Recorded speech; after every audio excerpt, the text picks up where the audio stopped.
Hey, Disgruntled. This is going to be a little different of a podcast. Instead of reviewing a TV show and or interviewing someone, I am going to be diving into some recent drama between H3 and Trisha Paytas. Honestly, everyone and their moms could see this coming. If you would have betted like $100 when they first started this 8 months ago, or Frenemies when they first started the podcast called Frenemies about, I think it was 8 months ago. I think they were at like episode 38, so that's about 8 months worth of podcasting time and efforts and money spent onto a podcast. I mean, it was only 8 months, so that's not really that long for a podcast, but still a decent amount of time. That's about how long this podcast has been going, about 8 months. We started about the same time. I think mine's like a couple episodes ahead of them, but I can just say it's exhausting, and I'm only doing this one podcast. I can't imagine doing Frenemies, After Dark, and Off the Rails all in the same week, 3 times a week. I guess they are getting paid a crap ton and they do have a crew, so it's a little bit easier, but still, I'm getting tired after just doing this one podcast. I can't imagine 3. Yeah, if you would have put a bet down when it first started to if how long it was going to last or if it was going to end, it would probably be a very good return, or how it ended, as in Trisha Paytas getting all dramatic like she did. For example, in this situation, she got all dramatic and she left the podcast.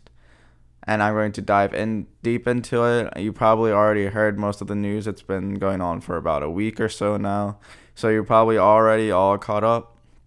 Probably a week and a half now when this is uploaded, but you guys probably are already caught up, so I'm only going to be doing a small recap on the entire situation in case you weren't paying attention as you should, because this is just some petty YouTube drama that's very irritating.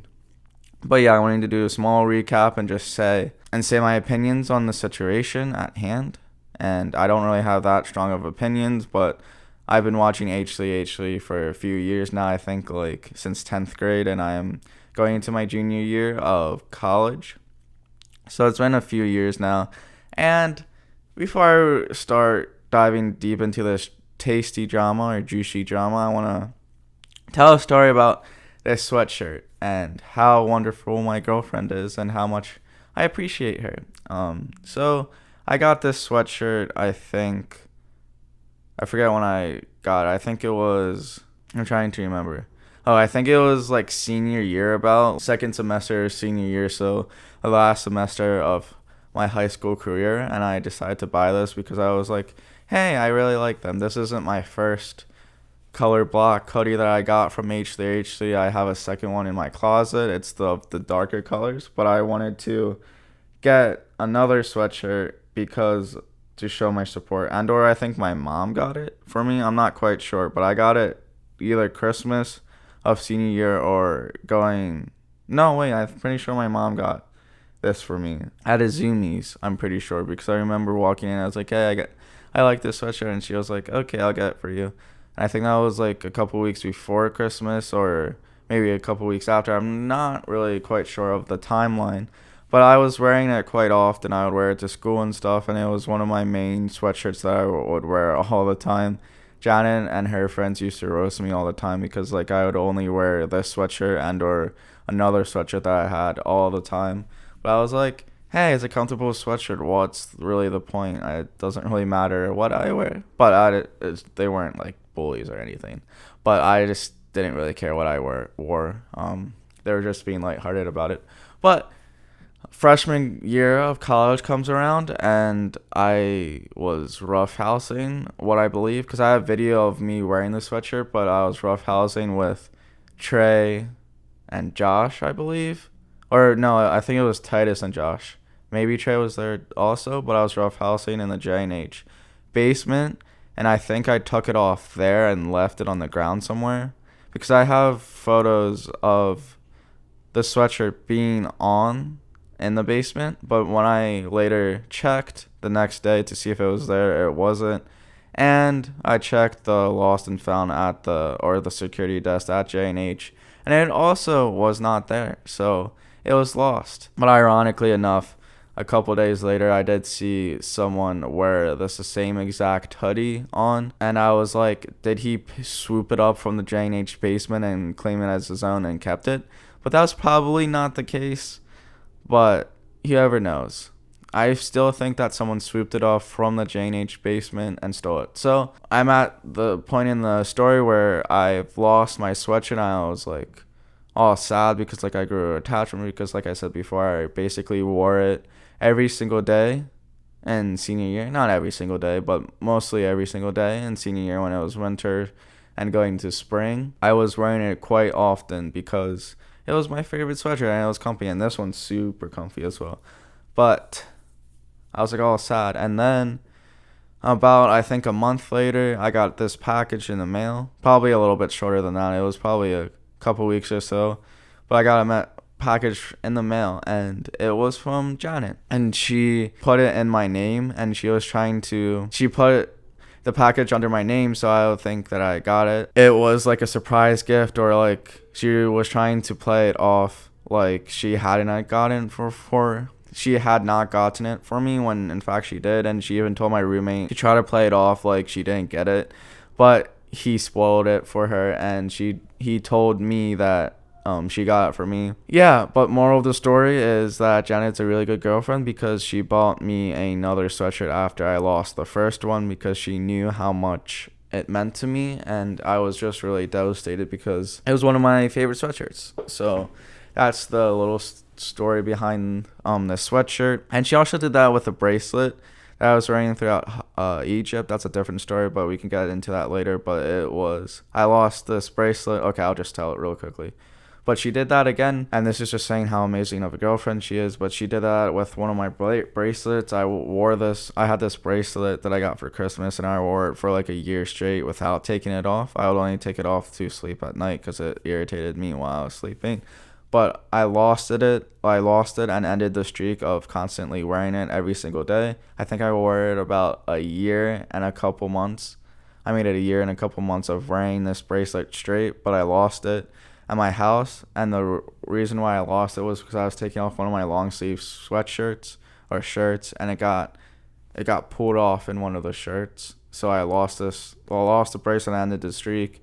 And then again, she bought it for me and surprised it, and it came in the mail, and I was like all happy again. So I'm just thankful for my girlfriend. Shout outs to Janet. And then I just want to comment on my hair quickly before we dive into this drama. I know I've been talking for about 8.5 minutes without talking nothing about the drama that I want to get into, but I did talk about it for a couple minutes in the beginning of the podcast. So it's really about only 6 to 7 minutes of me rambling on. But last thing, and this is a podcast.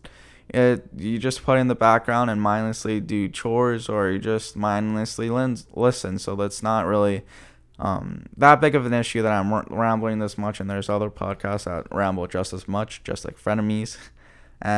But let's get into my last story that I want to tell before we get into this drama. I already stated it about a minute ago, and I wasted another minute. But who really cares? This is my podcast. But sorry for my hair being a mess. I am trying to wash it less. I was washing it about every other day. So that's about 3 or 4 times a week on average, and I would do that every week. And that's not including the times I would take showers every day, or like 2 days in a row or 3 days in a row if I was feeling gross or did a gross activity. But that's also not excluding days where I would skip showers. So I guess it would kind of even it out in the long run. But what I'm saying is that I'm trying to cut my time that I wash my hair. At least I still take like showers and wash my body, and I still put on deodorant obviously, but I'm trying to wash my hair less because that dries out your scalp, and you need your natural oils to take over your hair to make it healthy, and it helps balding as well, because you're allowing the natural oils in your hair like you were supposed to be, because shampoo was only invented in the last like century and a half. So people was really just started to wash their hair with shampoo. No one ever did. And like even a couple centuries ago, they're probably only taking a shower like every couple weeks and only washing their hair like probably once a month. So they probably not even. Some probably even took longer than that. But what I'm saying is that shampoo is a relatively new invention. I have no idea when shampoo was invented, and I'm going to quickly look that up so I don't sound like an ass and ignorant. But what I'm saying is that I'm trying to... What? I look up shampoo invented, and I got John Breck. Oh, wait. Hold on. The first commercial shampoos were introduced in Germany in the 1890s, but Americans... Okay, so John Breck was the person who invented shampoos, and this is from Google, the first thing that popped up, but the first commercial shampoos were introduced in Germany in the 1890s, but Americans had to wait for John Breck. In 1898, Breck, a fireman with the Chipotle Mass P Chipotle Chicopee. I think that's how you pronounce it. I'm sorry at the mispronunciation. I'm just terrible at pronouncing it. But that place in Massachusetts fire department was a 21-year-old and losing his hair. At the time, Americans washed their hair with the same bar of soap they used on their bodies. So I guess shampoo, instead of actual like body wash or soaps and stuff, is a lot better because it's meant for your hair and not just for your body. So in that sense, it is healthier, but comparatively to natural oils, it is a lot better. So I'm just trying to shower twice a week as of now, because I'm trying to train my hair to not be as oily when I don't wash it. Because if I just go from 3 to 4 times a week washing my hair to all the way down to only 1 time a week, then my hair is going to be super oily like 3 or 4 days after I don't wash my hair. So Janet gave me the advice of going down to twice a week, and then go from twice a week to once a week. Even going from 3 to 4 times a week to twice a week is still a pretty large jump, but I'm trying to do twice a week washing my hair because it's healthier. And I'm also trying to style my hair, slicking it backwards.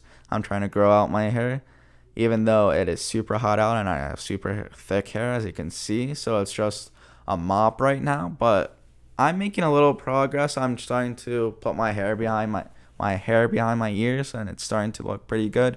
I'm considering about going to a barber and getting it trimmed around the edges and kind of getting symmetrical with my hair, and telling them that I want to slick it back.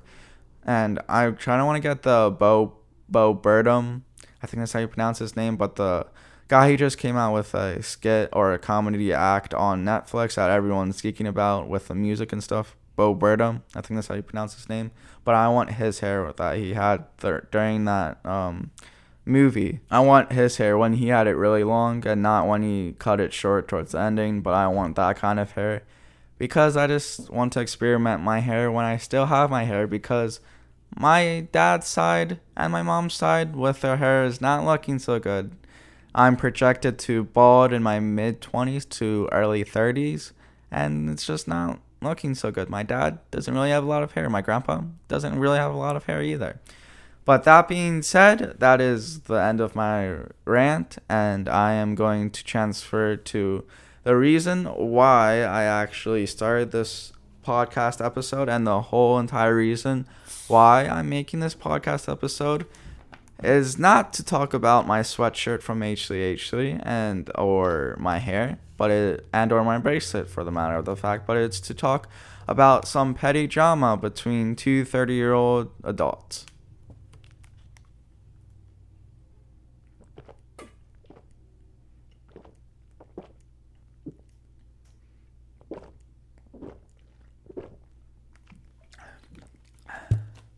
I realized I chugged so loudly I was trying to pick it up on the mic. I will, in fact, be leaving that in. I don't care what the haters say and how disgusted you get. I'm leaving that sound in because I think it's funny, and I want to show the world how loudly I go. That's a different story that I will probably tell later in this podcast, because I don't think that I am going to be talking about this drama for that long, because it's just not much to say. It's everything that needs to be said. So I'm going to quickly recap kind of the situation at hand and why Trisha left Frenemies. Oh, dang, that's a huge spike on the microphone. Holy crap, I'm really proud of that. That hit like the highest octaves. But okay, so this is the recap of the drama and kind of the reason why everything blew up on Frenemies and why Frenemies is not going to be airing anytime soon or ever for the matter of the fact, and I don't think it should ever air again, even though it was a top-notch show. But let's jump into this. So it all started with the previous or the latest Frenemies, the most recent Frenemies that has been uploaded to YouTube. It's about an hour and 39 minutes long, and I think it's the 38th, 39th, or 40th episode. I'm pretty sure it's the 39th episode of the podcast. So like I said previously, it's been going on for about 8 months or so. That's actually a very good long-running podcast, especially or longer than I expected it would. I thought this blow-up would come a lot sooner. Towards the end of the podcast, I normally film about 2 hours. 2 hours, you're trying to keep it under 2 hours because of YouTube's recent regulations with the check-ins. Because when you upload it, they have this new system of checking your video to see if it's be able to monetize or not. And the checks usually take a good amount of time, and it takes longer the longer amount of footage you have, or the longer the video that's being uploaded, the longer that the checks by YouTube take. So if it's over 2 hours, their thing is that it takes way longer than they have time for, because they post, I think, Monday, Wednesdays, and Fridays, and they need to air it at the same time every time on Monday to keep a consistent schedule, because they're a high-end production company. Or they're a production company, I guess, H3 Productions. So they're basically a production company that need to produce content at the same time every week, or at least the time that they amount to keep a regular schedule and to keep it professional. So they need to keep it under 2 hours, about to save time in the check-ins. But this one was a little shorter. It was about an hour and 39, but they usually do about like 2 hours, or a little over 2 hours, or a little under, give or take a few minutes. This one was an hour 39, and that is because Trisha Paytas stormed off the podcast because she got angry and furious with with Ethan, and she got frustrated with Ethan because she was trying to talk about the show and talk about how trans people were getting killed on the streets, and just hate against trans people as a whole. And she was trying to talk about that, I guess. It wasn't really, she was just trying, it wasn't like a real topic that much, or it wasn't like a designated topic. It was kind of like a side conversation, so it wasn't like they dedicated this entire segment towards this one topic, I would say. So it wasn't like they're going to jump in and talk about this right away. It was kind of like a side conversation, kind of a filler piece, just like I don't even know how to I forgot the wording for this.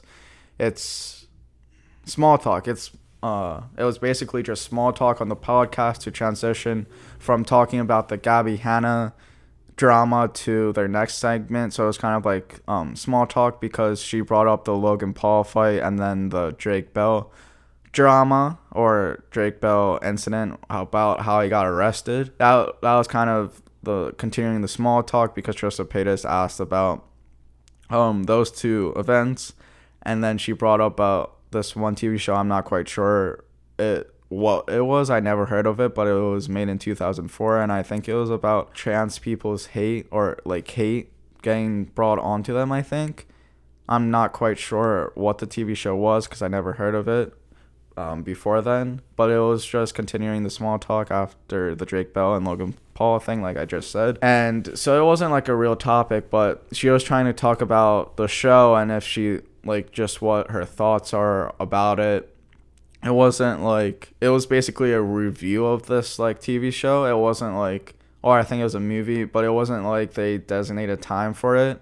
But Ethan kept interrupting her as she was trying to talk about it, and then she got pissed off and she completely went off the rails, aka Ethan Klein's third podcast series, but she kind of went off the rails and got upset at Ethan for always interrupting her, and she was saying how none of the ideas that were made, or none of the skits or conversation pieces that were being talked about during these podcasts were her ideas, or none of the costumes were her ideas, and she just basically wants to have more of a say. Yeah, she just wants to have more of a say of what they do during the podcast, what they talk about, how they dress, because they dress up in costumes every now and then.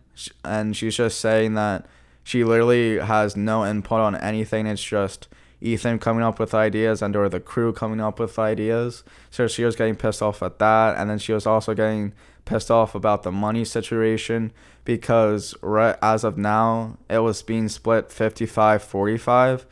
45% of the cut from the podcast was going to Trisha Paytas, and 55% of the cut was going to Ethan Klein. And the reason for that was because of production costs, and also 100% of the highlight revenue is also going to H3H3 or Ethan Klein and the production aspect of it. But everything else is being split halfway down in the middle. All the memberships that they have, and all the merch that they were about to release, and all of the sponsorships that they have, and all of the other miscellaneous profit they make from this podcast, it's being split 50-50. The memberships was kind of unfair because the memberships were kind of established, or Twitch memberships, or I think it's YouTube memberships, and that's basically a person pays monthly, I believe, to watch the podcast early, and like it's kind of an early release thing where they get to watch it before it comes out, or like any video that they upload, memberships get to view this video. For example, the vlog that the video that they did about Minecraft with Dream, the YouTuber. So they made this video, they released it to YouTube on Tuesday, but they released it to their members on Monday, a day earlier, so they get early access to new content basically. And they basically accumulated all these memberships from previous podcasts before, because obviously they were making podcasts before Frenemies, but they established all these memberships before Frenemies. And then Frenemies was established, and they didn't tell Trisha about the memberships because they were already established before Trisha came on. But she was like, can I have, like, once she found out about that, she was like, I want 50-50 or a 50-50 cut of these memberships, because I've seen comments saying that they only bought memberships due to Frenemies, which is kind of a fair point, but basically like 75% of the memberships were coming not from Frenemies, but from the two other podcasts that they were doing, and just the already established fan base that they got before Trisha. So she was just saying, she was getting mad that she was getting cut off. None of the ideas were hers. The money was unfairly cut, and she was just getting madder and madder and stuff. And then the boiling point was because she struggles with a lot of mental disorders and mental health issues. And basically Ethan was saying, why are you getting upset like right now? Like, just kind of like chill out. Let's just take a deep breath about this. And she was like, no, I'm not getting upset. I already told you I'm not upset. Why are you saying I'm upset? Like, I'm telling you that the first emotion is that I'm not upset or frustrated, but she clearly was frustrated and upset. And Ethan was like, it's okay to be upset. Ethan was basically saying it's okay to be upset. Like, that's a normal human behavior. There's different levels of upset. When you get upset, it's not basically, there's like different levels. It's like, there's an upset as in, she was being upset in the moment and frustrated. There's that kind of upset, but there's also the upset to the extreme where she's like she could have been flipping tables, throwing stuff, hitting people. That's a different kind of upset. And Ethan was basically saying, are you okay? Like, you're upset. Like, are you upset? And she was like, no, I'm not upset. Stop telling me like my emotions. I know my emotions.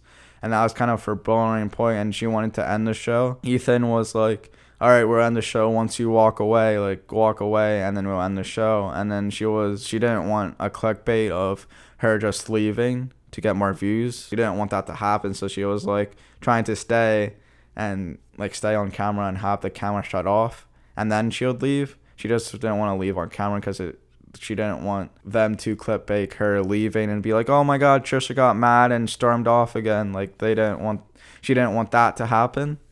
And then so all of this happened, and then she released a video, I think a day later or under 24 hours later. It was very recent, and she was like, I'm creating Frenemies, and she basically listed 5 things about, I believe, and it was, like I said, during the argument of the most recent podcast, she was like, none of the ideas were hers. She didn't get any input. She wanted to hire a producer for herself, and she just felt like she was out of the loop, and she couldn't really connect with the crew, and she just wanted a producer for herself and cameramen for like the vlogs and stuff. So basically a new crew. The money thing about the 5%, she thought that was unfair because they were also getting 100% of the highlights, which is thousands of dollars. And then H3 released another video, and this is his only video that he's released. It's about 44 minutes, and this is the only thing that he stated on YouTube in a video format. He's tweeted about all of the criticisms, he's commented on this situation via tweets, and I don't really pay attention to tweets. I'm going to reset the camera real quick. But a lot of responses are coming from Twitter, and I don't really pay attention to Twitter, so I can't give you guys much input from what they've been saying on Twitter. But if you want more in-depth analysis about what exactly they've been tweeting, I'm going to put a link in the description about a YouTuber, I forget his name, but he's been covering this entire situation, and he's kind of like a drama channel, but he's basically went over this entire situation from day one, and he's posted about like 5 or 6 videos, but he goes in depth about every single aspect of it, from the tweets, from the videos, from the responses. He does a really good in-depth analysis about this entire situation as it unfolds, whereas I'm just doing one large video instead of multiple videos.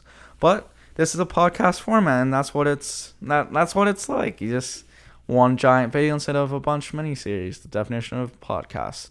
But okay, so H3 responded to Trisha leaving, and then kind of just the entire situation on the H3 podcast channel. He released this video saying that Trisha basically wanted to have the crew fired, and she never explicitly said this, and he didn't say this in the podcast. I guess I'll get to this later, but he was talking about how the 5% went into the production costs, because basically he does everything from come up with ideas, pay for any cost of it, and moving locations too, because originally before they started Frenemies, the H3 Productions was moving to downtown LA, and that's where their new studio was going to be, because originally that they were filming in H3's house, I believe, due to COVID, and they didn't want to go out mid-COVID, but they still wanted to produce this show for everyone, so they decided to do it in H3's home. And then all the producers like Dan, Ian, and the rest of the crew, AB eventually, but they just did it via Zoom, I believe, and I think it was just a one camera kind of thing. But they were moving to downtown LA and before Frenemies, and then it was just kind of, he was explaining how Trisha didn't feel comfortable filming in H3's house because they were still getting everything in order to move down to downtown LA in the summer and throughout the fall as well. So they were still trying to get everything organized to move.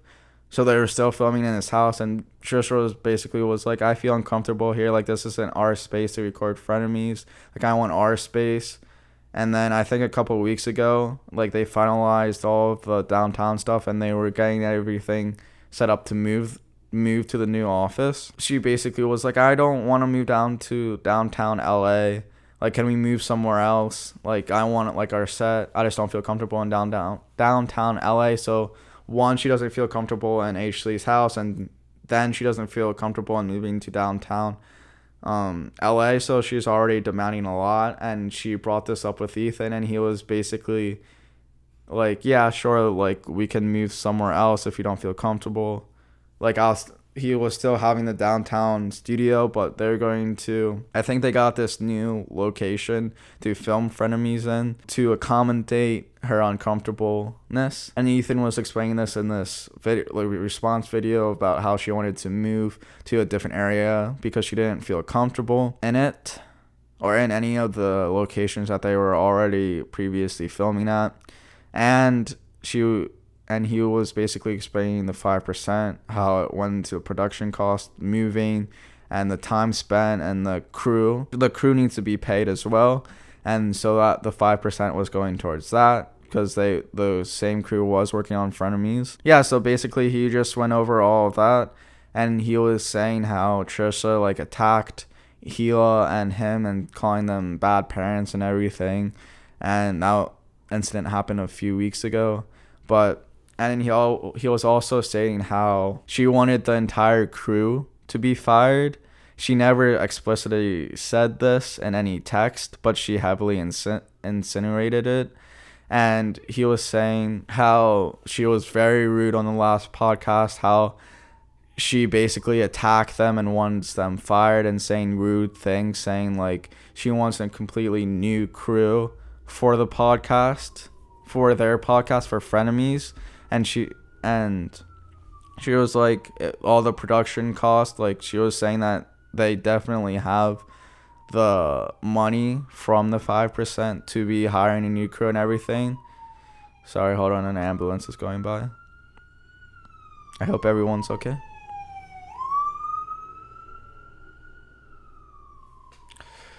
But like I was saying before, she wants this entirely new crew and was basically shitting on the crew. And during the podcast, the most recent podcast or the last podcast of Frenemies ever, she was basically dissing the idea or the segment that they had. I think it was like a advice for the audience, and she completely was shitting on it, saying that the questions were stupid and that it was just a last-ditch effort to get more content, and that the content that they were filming was very dry, and basically no effort was put into this content for the podcast, and most of the podcast was recycled material with a Keemstar and everything. Information with the Keemstar being in one podcast and him heavily talking about it. I think it was on Off the Rails where he was talking about Keemstar, and then on Frenemies, they basically had the same segment. And she was like, how is that possible? How is like your crew or whatever being able to have the same exact segment in two different podcasts? Like, how is that possible? And she was just being absolutely terrible to the crew. I think before they filmed this podcast, I think that H3 already kind of told them that Trisha wanted them fired or just wanted a new crew. So, but the crew was completely professional about this entire situation and still wanted to film with Trisha, even after knowing that she wants them fired. But they were still wanting to film with her. Not wanting to film, but still being professional about it and be like, all right, I'll still film with you, even though you want us fired. And it was that awkward tension. But basically, in Ethan's kind of response video, he was basically explaining how Trisha wants the crew to be fired and everything. Later, and about not even 12 hours later, Trisha did Trisha and posted 3 45-minute videos in response to Ethan's 45 response. I am sorry, I have to take a short break because I have to take a poop really badly. And we are back. I had to take a poop and I had a little diarrhea, and that's probably way too much information for you guys, and you do not want me to talk about poop. But I will be having a poop segment in the coming weeks because I have a poop map, and I'll explain that in another episode because I think it's really interesting, but most people do not think it's interesting. But I do. Okay, let's get back to what I was talking about before I had to go poop and have diarrhea. H3H3 responds to Trisha leaving, and then Trisha made a 3-part mini documentary about H3 responding to the entire situation. So basically, do not watch these videos. They're way too long and they are very meaningless. For the sake of this podcast, I watched all 3 45-minute videos, and that was probably the biggest waste of my time. And that's why I don't watch Trisha Paytas videos, because I've never watched a Trisha Paytas video up until yesterday, or Monday, I should say, a couple days ago in my time, because I'm recording this on Wednesday, the day before it comes out.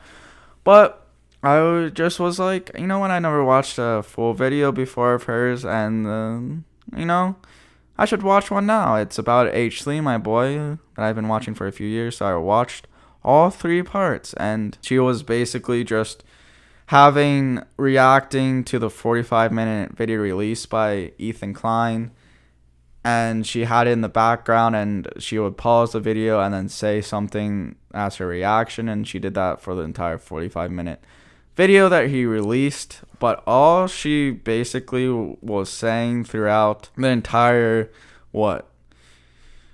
45 divided times 3 is what? 15. Fuck. So wait, 40, 80, 100. So about 2 hours. Yeah, 2 hours of footage. All that she was saying was how she never said that she wanted to fire the crew, and how that was basically one of the biggest lies that she has ever heard, and how she lost every ounce of respect for him because of how much he was lying. You know what? I may just have to go poop again because this diarrhea is really hitting my stomach. But I just wanted to explain this. But she was basically saying, show me the proof of me. Okay, I have to go again. I'm sorry. And I am back. And this diarrhea is really killing me. My butthole is now sore. And that is, again, way too much information. And you did not want to know that. But I think that's the last of the diarrhea. And I should not be interrupting the show due to poop. Now, like I was saying before, this 3-part mini-series of Trisha uploaded within a couple hours from apart, like literally under 12 hours from Ethan's response. The only topic that she stayed on was that she never said that she wanted the entire crew to be fired. But she was like, show me the proof, show me the text. Where did I explicitly say fire the crew? And that's basically the moral of that. And she was also caught up on how the 100% of the highlights was never being discussed. Like, she was like, where is this? Like, there's 100% of this highlight videos that I'm never getting, and there's thousands of dollars in it too, or at least like the segments that was released by her, because she was saying how many views that she was raking in and stuff. And basically she was saying that she never explicitly said that she wanted an entire crew. She just wanted a new producer for the show, and a new crew for the show, because this is like a separate thing from the H3 podcast. And she was saying how that this is a totally different dynamic, and how she wants to be separate from the H3 podcast. And she didn't realize at the time before they started it that it was going to be run by H3 Productions, which is kind of ignorant, to say the least. And she said that she would never have started it if it was ran through that. And basically her whole entire thought process was that it was going to be her and Ethan's own thing, separate from everything. So that's why she wanted like a new crew and everything, a new camera and stuff. Or at least like, all she was basically saying that she just wanted a new producer for herself, because she feels like she just wanted a dynamic, because Ethan and his entire crew, including Gila, I guess, was saying how they have all this like relationship because they've been working together for the past couple of years, and it doesn't really fit her personality type, and she kind of feels left out, and saying all these and she just was saying that she feels left out, and she wanted like a producer where she can relate to and bring someone familiar of her side in the production, because she was like, if you're allowed to bring in all of these people that you're comfortable with. Why can't I bring something that I'm comfortable with? And she was just saying that how she wants like a cameraman, because she was saying how Ethan was always shaky with the camera, and she didn't want to have to rely on Moses, her soon-to-be husband, which I don't understand why Moses would be with her, but that's just me. But she was just like, why don't we just hire like a crew in that aspect? A bunch of responses on Twitter later, and then Trisha Paytas dropped a video about essay. Sexual assault. I can't say sexual assault. Or essay. I'm going to have to keep it to essay, but that's what it means. Because YouTube will flag this video, but I'm just going to keep it as essay. But she basically throughout the video insinuated that Ethan sexually, oh crap, I can't say that, essayed or sexually harassed her, just due to some of the comments during the podcast. And when they were making a vlog in Disney, he asked her mom about her essay that she had a while ago and what her thoughts about it. And she said that her mom doesn't really want to talk about or discuss that aspect of her, because Trisha Paytas was a prostitute in her early 20s, and she was essayed during that time, I believe. And her mom doesn't really like talking about that time period for her, because they didn't really have that, Trisha and her mom didn't have that good of a relationship during that time, and she doesn't really like hearing about it. And she says that her mom mutes or turns off the parts in the episodes of the podcast when they do talk about that kind of stuff with her. And she basically was saying that she didn't like that being brought up to her mom, because her mom doesn't really like talking about it. And she said that she didn't have any boundaries then to talk about her previous life, about being a prostitute and everything, and how she didn't really have any boundaries, but now she's setting boundaries and stuff around it. And how she didn't really, there's this one episode of the Frenemies a few episodes back, how Ethan was kind of asking questions about how I think Trisha Paytas hooked up with Robin Williams, and he was basically trying to get information out of her when she kept saying no, that she didn't want to talk about it. But she was the one who brought or insinuated that she slept with Robin Williams during her prostitute ages. But she said that she didn't really want to talk about it because she didn't want to be disrespectful. But since he died a few years back, but H. Liu continued trying to ask questions. And she looped that into the essay part, or sexual harassment part of it, saying she just felt uncomfortable with that. And she didn't say straight up that Ethan sexually harassed her, but she definitely insinuated it. And she was just saying that how she was setting boundaries in this essay video. She basically labeled this video as a 28-minute video. She said, trigger warning, this is talking about essay, and the video is not going to be monetized. But she was basically then saying that she's going to start setting boundaries of what she's comfortable talking about with and what she's not comfortable talking about, because she's not comfortable talking about her past life. But she was like, during the time period where she was talking about it, like on the podcast and everything, she was saying that if she talked about it, then no one really could hurt her in any way if she was openly talking about it. But she realized that wasn't the case, and she was still getting triggered by it and hurt by it. So basically during that video, she was like, I'm going to start setting boundaries. And that's basically the saga of it. And recently they went on like a Twitter rant, because Ethan was like, basically, you were insinuating that I did essay to you, and that obviously wasn't the case. And he brought up evidence of Trisha sexualizing Ethan on the podcast and through tweets, and basically saying that she wants to fuck him and stuff, and how he has like a big dick and everything, and her fans were even doing it to Ethan and sexualizing him in that way.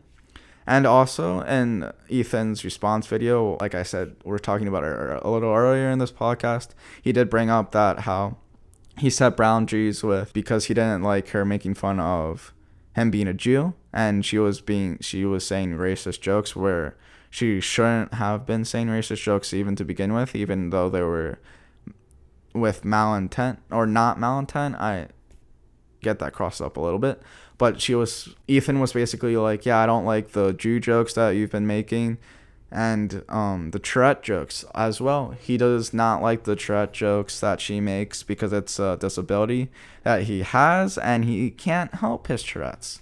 It's something that he can't control, and if he wanted to, then he just simply wouldn't have it. But that's not the case because it's an incurable disease or a disability, I guess, that he can't really control, and he brought that up during the response video that he had as well. And yeah.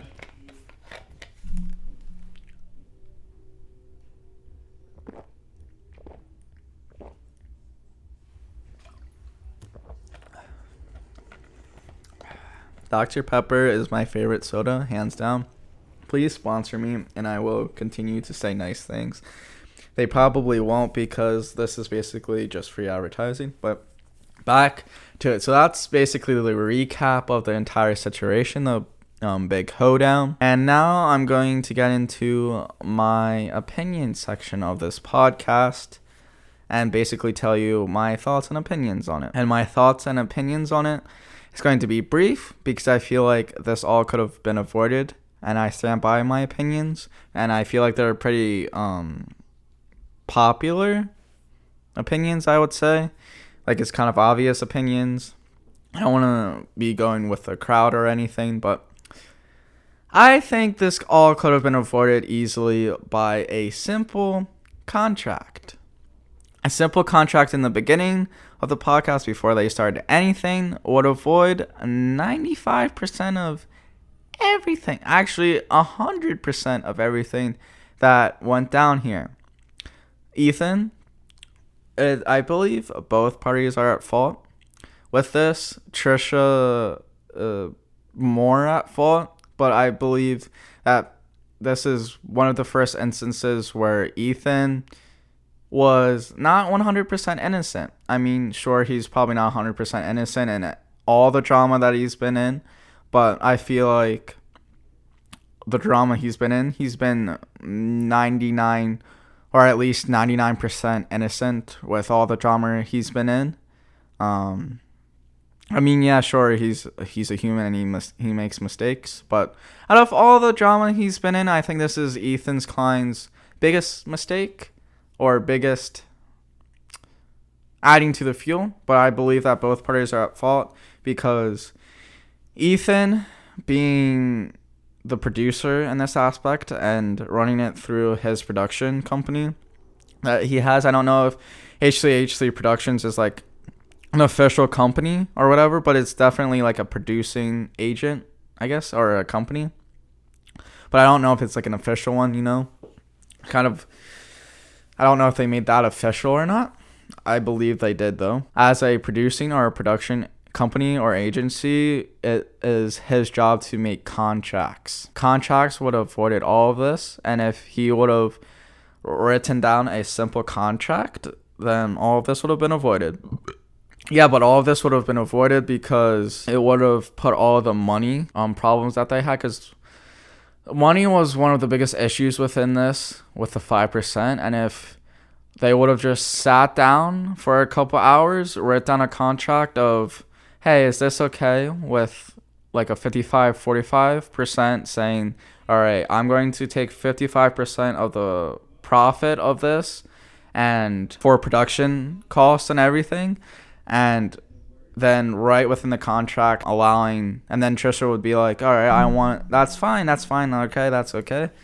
And she probably would have said, like, I would want to see the report where all the money is going, because that's a reasonable thing to show where the money is going, at least to her section. I understand that part, but a production agency or company does not have to show that information at all. It's with a contract that would have been established, written both parties would agree, because I feel like even though you're working with a friend and family, because at this time Trisha was dating Moses for about a few months at least, I think.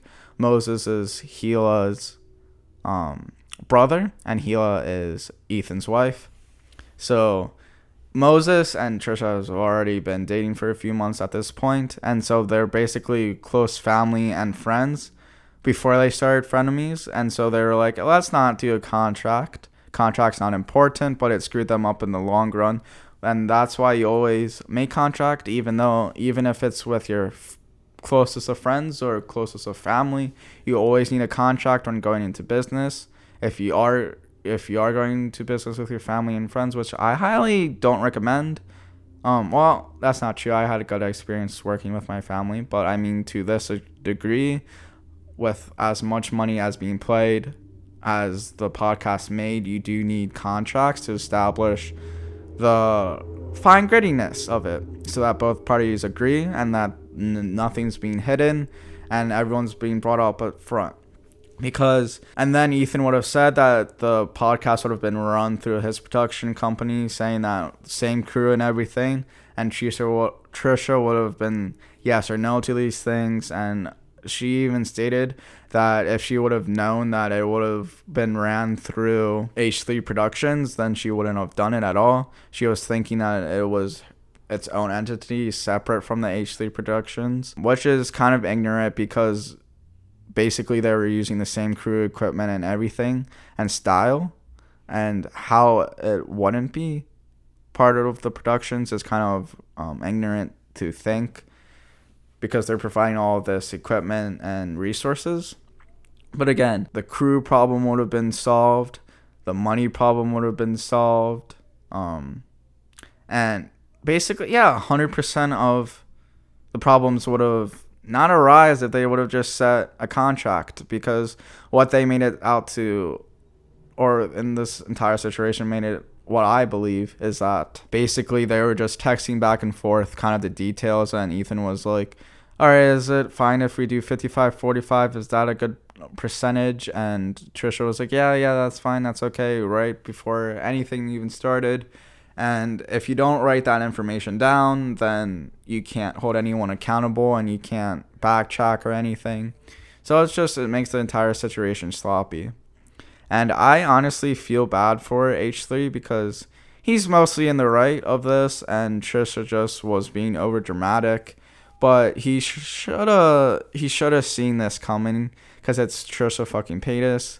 He was bound to have drama. He probably already realized that, and it was just a ticking time bomb. He even said it was just like, before this merch, like during one of the podcasts, he said, during this, before the merch even drops, I'm going to bet that you're going to storm off and quit before it's even released, like 5 months before, and there's just going to be dead merch. And he said that a couple months ago, and in fact it was true. But I do think he saw the risk of doing it with Paytas, but I just feel bad, because they formed this friendship because they're about to be family, because Moses and Trisha are getting married, so they're going to be family soon. But he formed this bond with Trisha, a real like friendship, and she just tore that away. And Ethan is just a superhero. I don't know how he does this, but he made everyone fall in love with Trisha Paytas and gave Trisha Paytas like a millionth chance at a career and stuff. And he basically relaunched her career and identity. I mean, there's still some stigma around her about her being over dramatic and always in drama and everything. After the David Dobrik thing and how in depth each H3 went into it, it redeemed her. It redeemed kind of her identity, and she was bringing to a new light slowly, and she made everyone, H3 made everyone believe that she was actually a good person, and that she can be trusted, and that she was actually in the right through most of the David Dobrik things, because she released her normal drama videos on them, and everyone was like saying, sign with David, saying that Trisha was just some psychotic bitch that shouldn't be trusted. But H3 made that into light, and Trisha just threw this all away with this incident and stunt that she pulled for no good reason. And it's just sad to see because I really love Trisha. I love Frenemies. Frenemies was a great show, but she just threw all that away because of some money. And I don't know why she. Okay, to go into the analysis a little bit, I don't understand why she's getting all hooked up on this money thing, because, and like, okay, let's start with the money thing. I don't understand why she's getting all mad, because all she's doing is literally showing up for an hour and a half to 2 hours in her week, doing absolutely nothing outside of it, and except for probably makeup and dressing, which probably takes another 5 hours of the week, let's say, like preparation, let's say like 5 to 6 hours of preparation, makeup, costume idea, like costume, getting all the costumes. So let's say 10 hours a week at most. That's like maximum. I'm being very generous. A 10-hour thing, I'm seeing probably 5 to 6 hours per week, but 10 hours per week to get paid thousands of dollars to sit on a podcast where you don't have to do any of the work. The ideas, the show, the crew, the camera equipment, everything's set up for you. All you just have to put on a costume, sit down, talk for a couple hours, and you're getting paid thousands of dollars. Yes, you could be getting a lot more, but you're getting paid thousands of dollars just to sit on your ass and talk for a couple hours, in which it's fun. I would do that for like a couple $100 a week. I like thousands of dollars, and she's saying that she still wants more. She's being so spoiled by us doing that. Like she sounds so like money hungry, because Ethan is putting hours on end and tons of resources into it, where she just put some costumes together. Now, she did state, like, if she would have known all of that information, she would have chipped in, or she would have paid for it. If it was just like 50-50, she would have been more, she would have, like, that would be the production cost. Like, she would take it out of her own wall. Like, she said that she doesn't really care. But I think that's BS, because I don't know. I just don't understand her. And then she was like, yeah, I want to help more, and I want to come up with more of the ideas and stuff, but it just didn't seem like she was putting any of the effort to anything. And in the beginning of the podcast, one of the first episodes, Ethan said that Trisha told them to stop texting her the night before and stop texting her because they were blowing up her phone. Not like blowing up, but like texting her about, like, what do you want to do for the podcast? What are some of the ideas? Asking her, like, just her thoughts on just, like, preparing for the next episode is basically just texting her for preparation. But she was, like, basically, stop doing that. I don't want you guys to text me on the preparations early in the podcast. Just, like, stop. You're literally blowing up my phone. And they're like, okay. And then a few months later, she got mad because she didn't have any input in the podcast.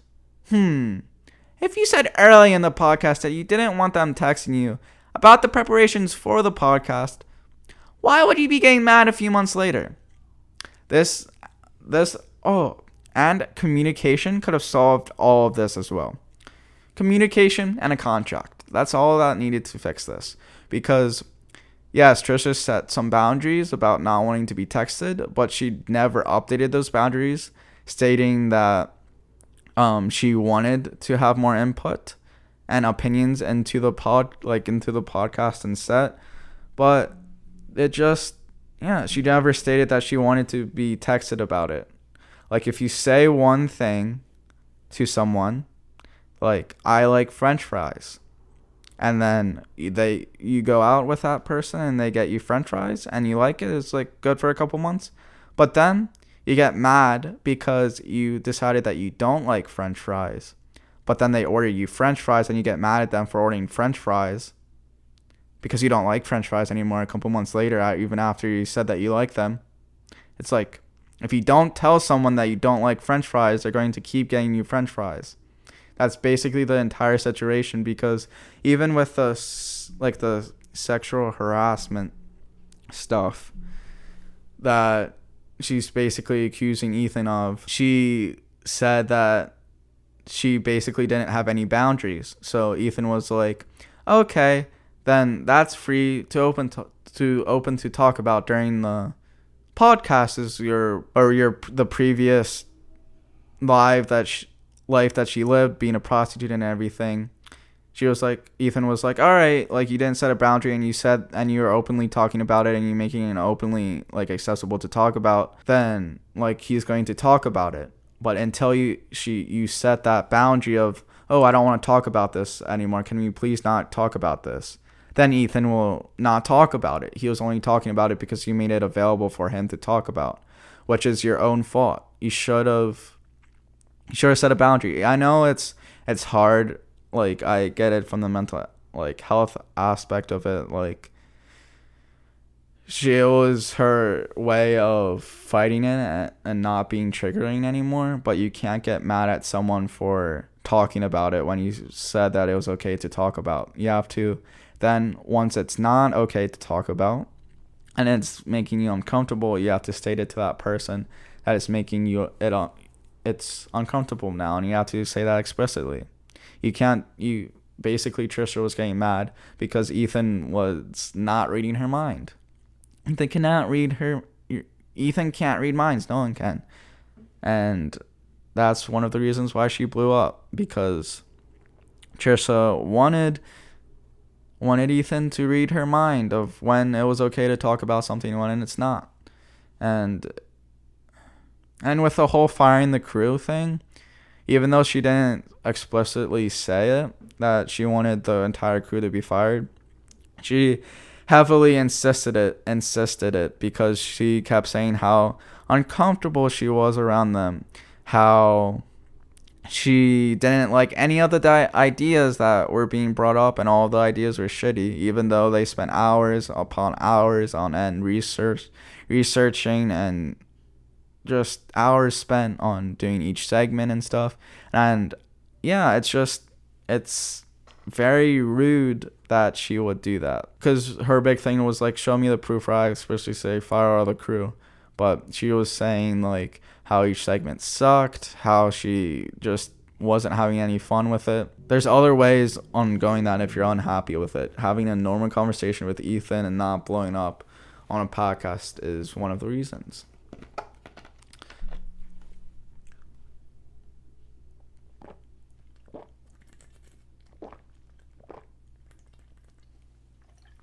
Fucking Dr. Pepper is like crack.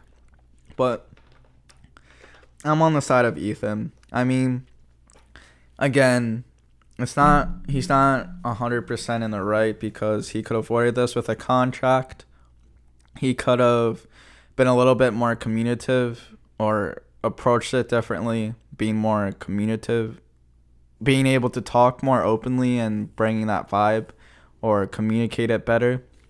But honestly, there's practically no way he could have approached it in a way to please her, because it always seemed like he was trying to please her and always work for her and trying to please her and not please himself. And he's also dealing with a lawsuit by a multi-billion-dollar company, a pregnancy, and now this. And he's probably dealing with a bunch of other stress as well. Running a company takes a lot of stress. Putting out 3 podcasts a week. Now it's down to 2 podcasts a week, but I think he's still doing a Monday episode. I'm not quite sure. And bringing out new content. It's just, there's a lot of stress on him, and I feel bad. So it's almost impossible for him not to make a mistake. And the quote unquote mistakes that he was making wasn't even that bad of a mistake.